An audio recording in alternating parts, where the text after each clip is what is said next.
It's Nolan.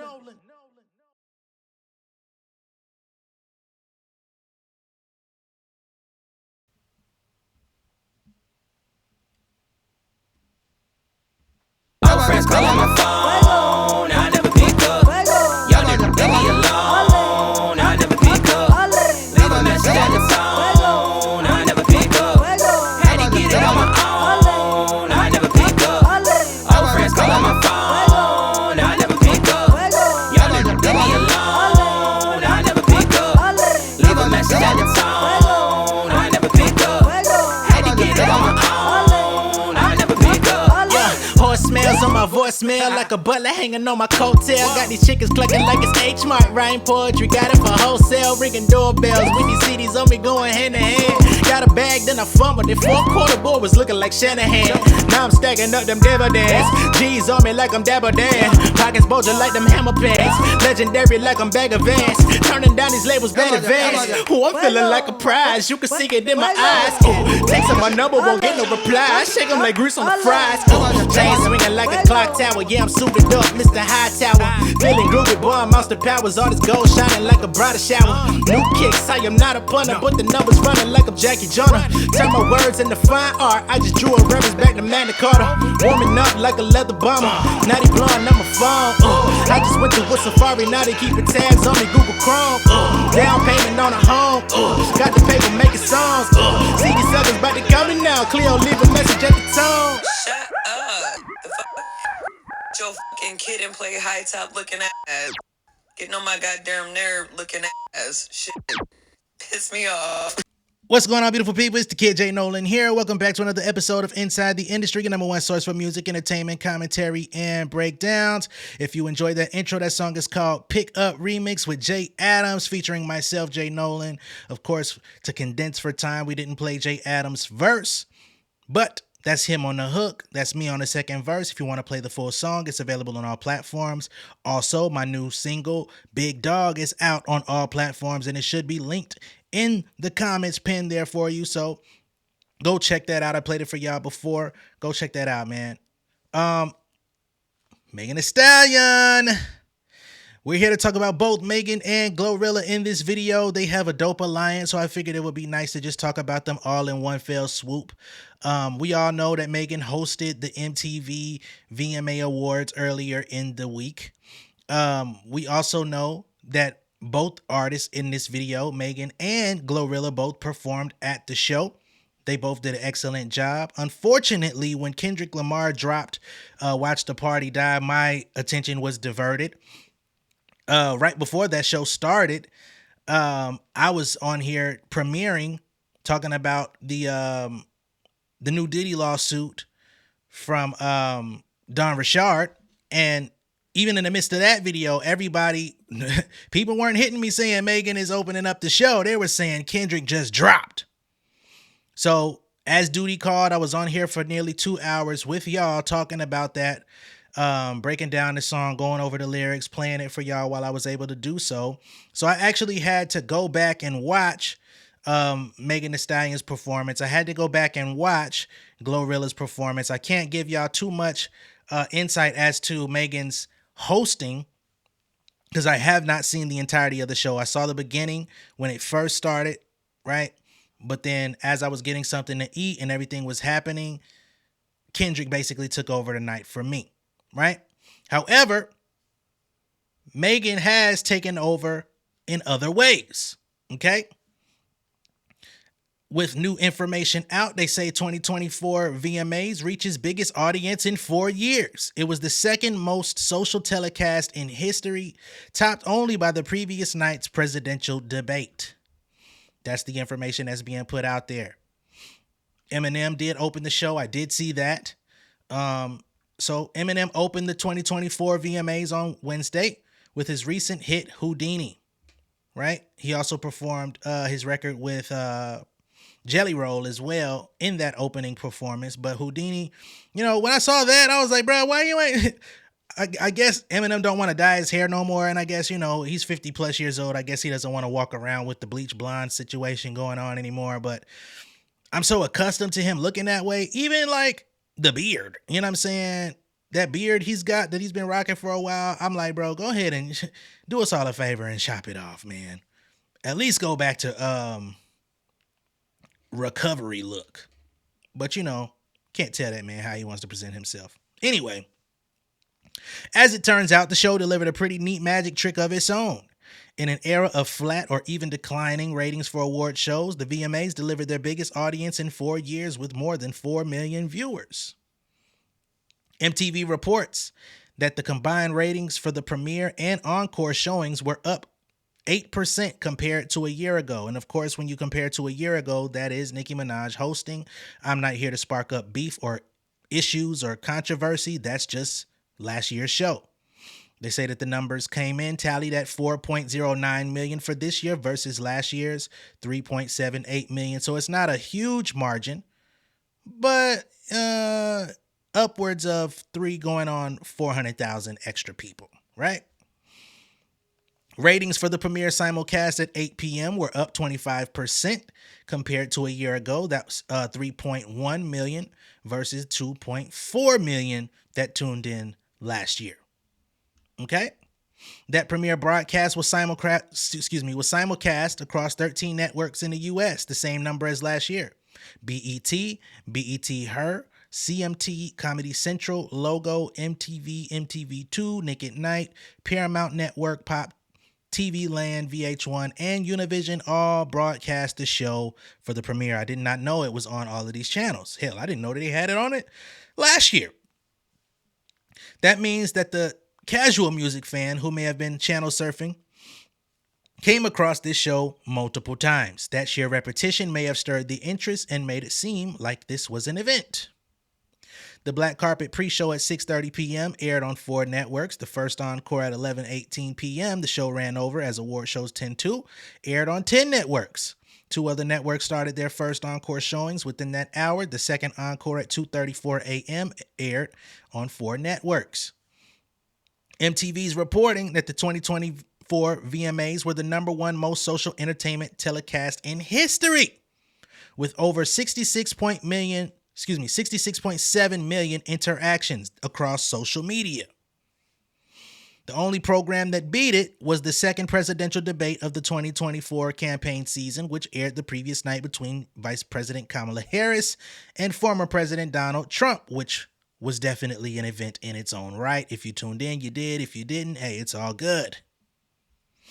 The show rang up 829 million video views, which is an 18% increase from last year, and 76.3 million engagements, a 25% increase over last year across global owned accounts. And when you say global owned accounts, I'm sure they're talking about the YouTube, the official MTV YouTube with their replays and their posting the performances in different parts of the show.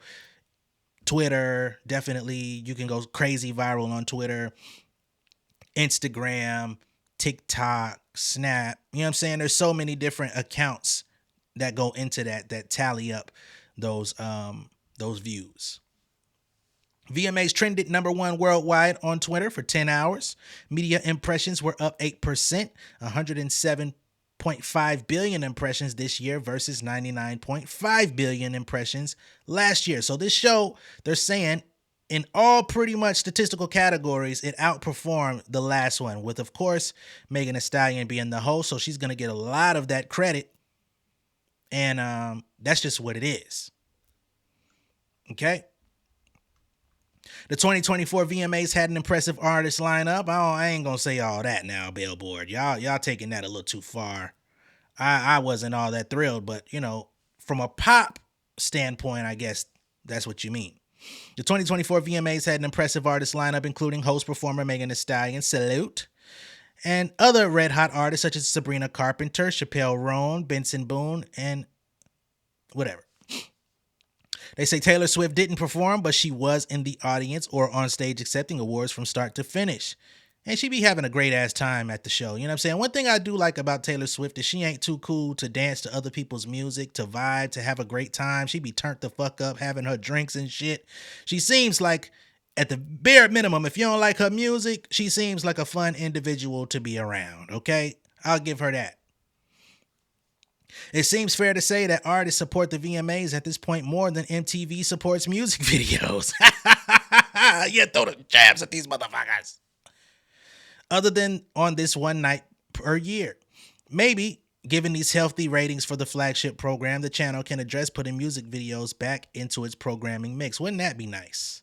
Wouldn't that just be the right thing to do? We got artists and teams and labels putting lots of money into the fucking music videos. Y'all niggas got your flagship show once a year honoring all these music videos, and y'all don't even show them on your network. What is the point? What is the significance? Why are we still playing these games? Y'all get all these ratings off this show. This is the biggest y'all have had in 4 years. Yes, I think we definitely need some place to house the music videos. Niggas ain't watching goddamn BET jams all goddamn day. I mean, some people do.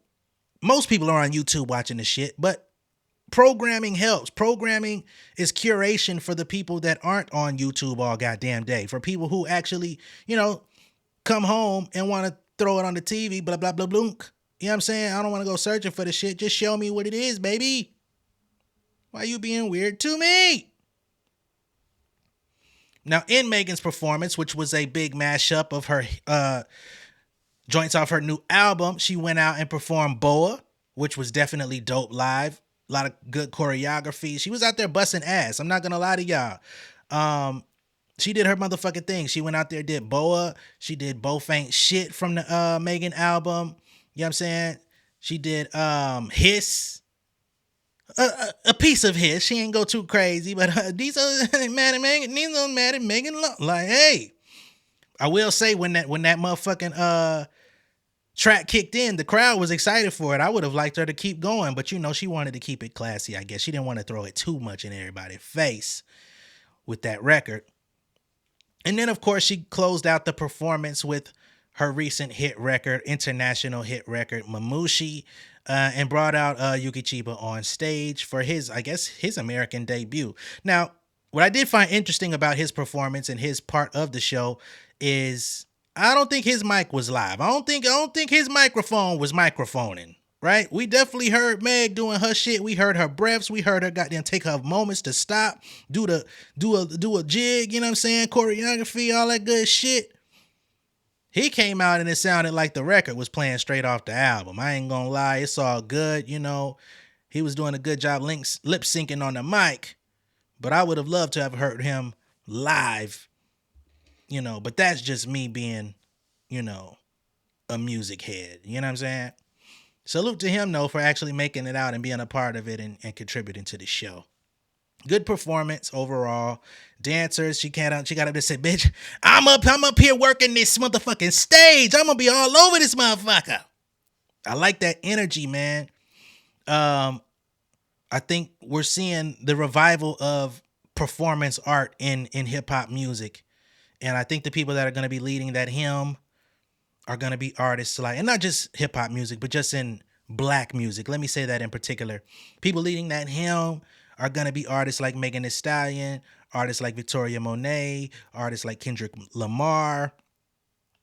And we're going to need a lot of artists to start investing into that portion of your career. It's going to keep you alive much longer. It's going to keep you making money much longer. And as we can see for somebody like a Kendrick Lamar, based on everything controversial going on, it's also going to help you elevate the level of opportunities that are available to you.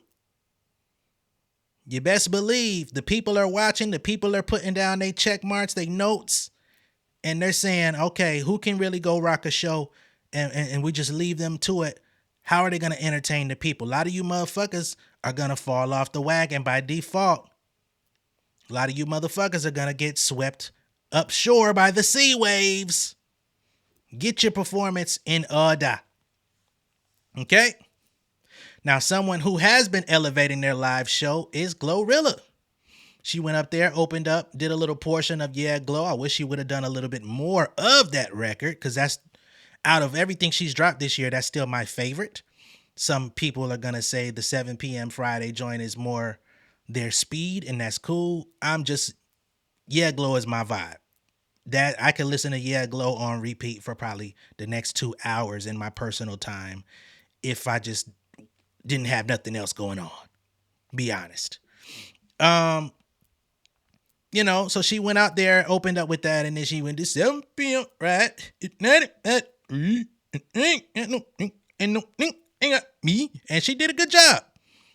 She's elevating her choreography. She getting her dance together. She ain't just juking and juking and juking on motherfuckers. She's really working. You know what I'm saying? She's getting steps. She's getting, you know what I'm saying? She worked on the motherfucking table. You know what I'm saying? She came to that motherfucker paying tribute and homage, doing the Left Eye tribute with the, you know what I'm saying? Got up on stage, did the Janet Jackson Rhythm Nation. Oh, okay. We see you, Glow. Glow is glowing the fuck up right before our eyes in every way imaginable. Like, she's killing shit. She's definitely a contender. She's definitely putting her bid in to foster longevity in the game as well, which I love to see. I'm gonna be honest, I did not have that in my vision when she first came out, when she first blew up off FNF and all that shit. I thought she was literally gonna be a one season artist. She signed to Yo Gotti. I'm like, I don't know how Gotti's gonna handle her, because I hadn't really seen anybody else come from Gotti that turned into like a star. Right? Yo Gotti himself, in many regards, didn't really develop into like a star. He became, a hood legend more so. But Glow is going in another direction. She's only going further. People like her. She's entertaining. She's fun. And she's getting better with her public speaking as well. She's not great at it just yet, but she's getting better. She's improving. And whomever is working on her glam squad, y'all niggas are earning all of your motherfucking keep. A huge salute. You know what I'm saying? I like where she's going. After the show was over, she did do a quick interview. Somebody asked her what she had next coming in the music career. Glorilla says she's dropping her motherfucking album next month. Talk about dedicated to the game. Talk about putting that work in. Some people really get out here and get to it. Glorilla is proving to be one of those people. She's not playing with this shit. She's putting her bid in. She wants to go, hey, I'm with it. At this point, I think we need to start taking this hip hop shit almost like sports. Where's the most improved player of the year? Yeah, we need that. Where's the sixth man or six, you know what I mean? And we're not going to make it gender specific when we say sixth man, but where's the sixth man of the year? The motherfucker that's unexpected and just bust your ass.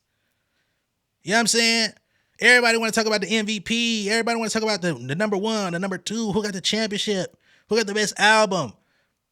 But where are the people that's like, where's the most consistent for the calendar year? Where's the award for that?